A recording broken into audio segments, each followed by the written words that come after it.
English writing skills, punctuation marks, Lesson 9.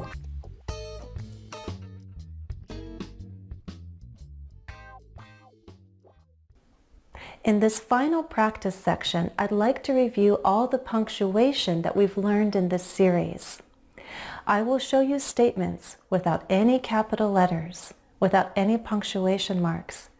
You need to punctuate the sentences correctly.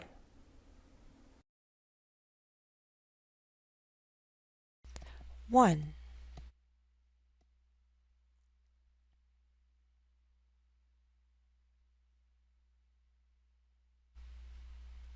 Answer. After watching these lessons, I thought of a power I'd like to have. In all these statements, be sure you start with a capital letter and be sure you have final sentence punctuation. In this statement, we need a comma after the introductory phrase, and we need an apostrophe in our contraction. 2. Be sure to use direct speech here.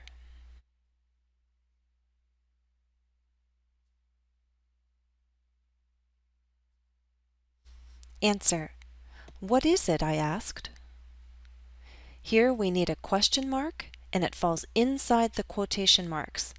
Then we have a period for our final sentence punctuation. 3.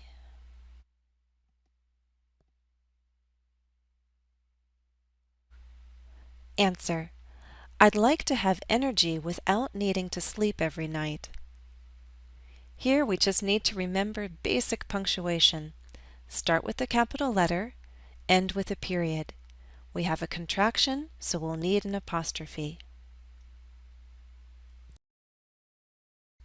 4.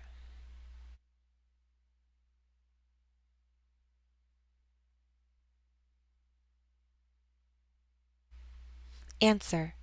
I never have enough time in a day, so I would like to have those extra 6 to 8 hours to get work done. Again, start with a capital letter, end with a period. We have a coordinating conjunction, so we'll need a comma to separate the two independent clauses. The numbers look good. We can use figures instead of words since we have numbers under 10. It also would be an option to use a dash to show that range.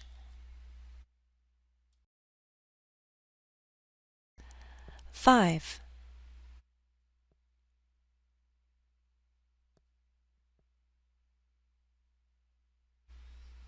Answer.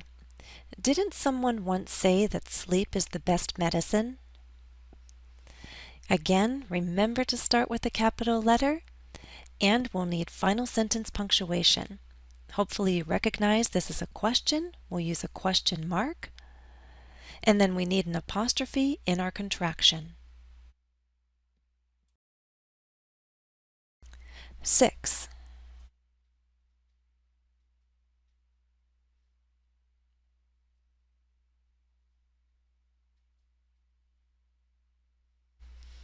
Answer. Jennifer's point is that sleep has a purpose that goes beyond a physical need. Sleep restores energy to the mind and heart. There's more than one way to punctuate this statement, but in any case, we'll need a capital letter to start, and we'll need an apostrophe to show possession. Our adjective clause has necessary information, no comma is needed. Now we could write this as two separate sentences, using two periods, but if you see a relationship between the two sentences, think about what kind of relationship it is. If you see that that second sentence explains the purpose, if you agree that it's an explanation, then a colon could be used.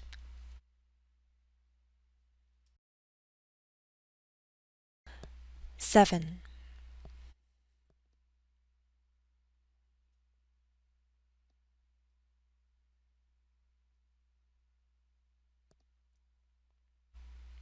Answer.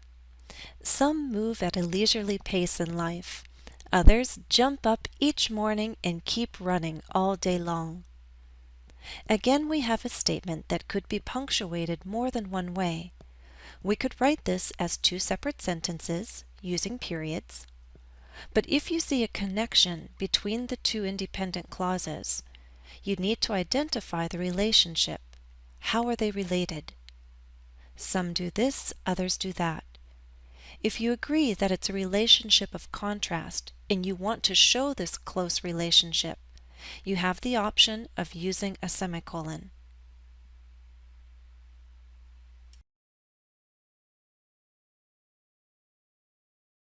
Eight.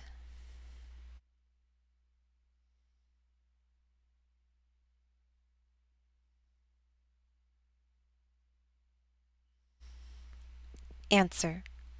It would be convenient to have more hours in a day and more days in a week. Nevertheless, this is simply not possible. The first way we could punctuate this statement is by making it two separate sentences. So we'll have two capital letters and two periods. We have a conjunctive adverb, so it starts our second sentence. It's followed by a comma. Because we have a relationship between the two ideas, we could use a semicolon, joining our two independent clauses. The conjunctive adverb would then start with a lowercase letter, and it's still followed by a comma. Now there's one more possibility. Depending on what the writer wants to say about more days in a week, we could use parentheses. That could be an aside, sort of secondary information. If we make it a parenthetical remark, the way we read the statement changes. Listen to my voice. It would be convenient to have more hours in a day and more days in a week. Nevertheless, this is simply not possible.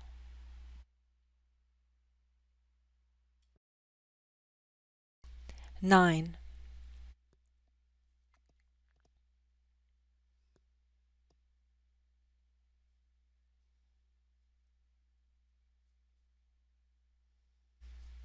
Answer. We should be careful about what we wish for. Recall Tom Hanks's character in the movie Big. A little boy wished to grow up, and he did, overnight. This is how I would suggest punctuating the statement. I would write it as three separate sentences. In the second sentence, we need to capitalize Tom Hanks, the T and the H. That's a proper noun. Also, to show possession, I would use apostrophe S. Now, the title of the movie is Big.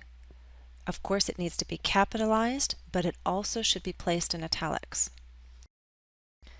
In the third sentence, we need a comma before and because we have two independent clauses. Also, I chose to use a dash to set off the word overnight. It creates a bit of a dramatic effect. Overnight is written as one word. If, however, it would remain broken up, as was the case in the first version of this statement, you would have to use a hyphen. But it is not a hyphenated word. Because I have the dash, I wanted to work it out so that I'd only have a dash, not a dash and a hyphen. So overnight nicely falls onto the next line. And overnight is surprising information, so I feel an exclamation point is very appropriate.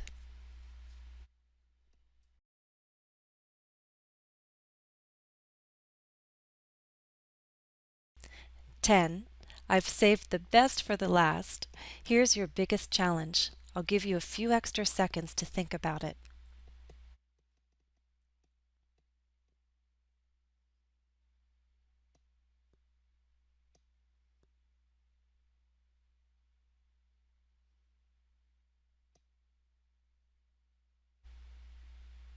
Answer. Telekinesis could be called a gift. This kind of power, however, would make a person different. And while it may sound exciting, sometimes what we want most is simply to feel normal, not special. There is definitely more than one way to punctuate this statement. I chose to write two separate sentences. The first is short and simple. It's an independent clause.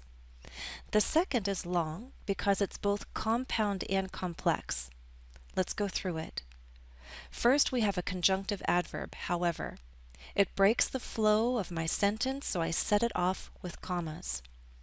Then I have a coordinating conjunction, and. I need a comma before that. Now we have basic separation between the first part and the second part of this sentence. And is immediately followed by an adverb clause expressing contrast. I need to set that off with a comma as well. Then there is a final phrase, not special, and that should be set off as well. That creates a better contrast. It is your choice whether or not to include those quotation marks around the word special.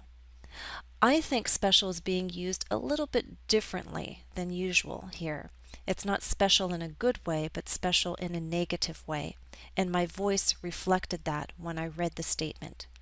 Listen again. Telekinesis could be called a gift. This kind of power, however, would make a person different. And while it may sound exciting, sometimes what we want most is simply to feel normal, not special.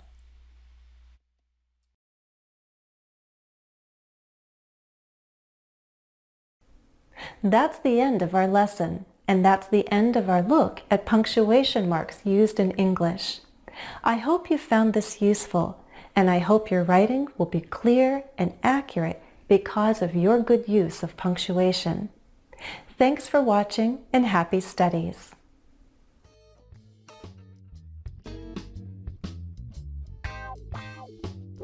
Please visit my website today at www.englishwithjennifer.com. You'll find study tips, interactive exercises, vocabulary videos, and more.